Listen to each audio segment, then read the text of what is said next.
மணிப்பூர்ல 2.5 வருஷமா ஒரு பெரிய பிரச்சனை போய்கிட்டே தான் இருந்தது. 200 பேருக்கு மேல இறந்து போனாங்க. பெண்கள் வந்து நிர்வாணமாக்கப்பட்டு பல கொடுமைகள்லாம் உள்ளானாங்க. இதுக்கு எல்லாத்துக்கும் காரணம் பிரேன் சிங் தான் குற்றச்சாட்டு இருந்தது அந்த மாநில முதல்வர் மேல.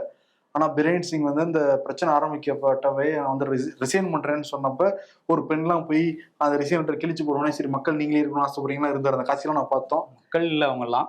ஆமா, இப்போ வந்து ரிசைன் பண்ணியிருக்காரு பிரேன் சிங். அதுக்கு ஒரு 4 காரணம் வந்து சொல்றாங்க. முதல் காரணம் வந்து அவரோட ஆடியோ வந்து வெளியாகிருக்கு. அவர் தான் அந்த கலவரத்தை தூண்டுற மாதிரி.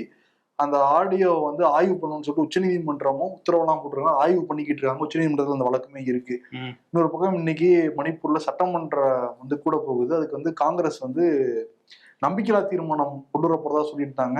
அதுல பாஜக எம்எல்ஏக்கள் 20 பேர் ஆதரவு தெரிவிக்கிறதாவும் தகவல் வெளியாயிருக்காங்க உளவுத்துறைக்கு. அதனால வந்து இதுதான் சரியான டைம் அப்படின்னு சொல்றாங்க. இன்னொரு பக்கம் வந்து என்னன்னா, அந்த மாநில சபாநாயகர் சத்யபிரதா அப்புறம் அமைச்சர் எல்லாரும் அமித்ஷா மீட் பண்ணி பிரேன் சிங் இருக்க கூடாதுன்னு சொல்லி அழுத்தம் கொடுத்துறாங்க அமித்ஷாவுக்கு. இன்னொன்னு கூட்டணி கட்சிகள் அழுத்தமும் இருக்கு பிரேன் சிங் வேணாம் அப்படின்னு. 4 காரணங்களா ரிசைன் மட்டும் தான் சொல்றாங்க.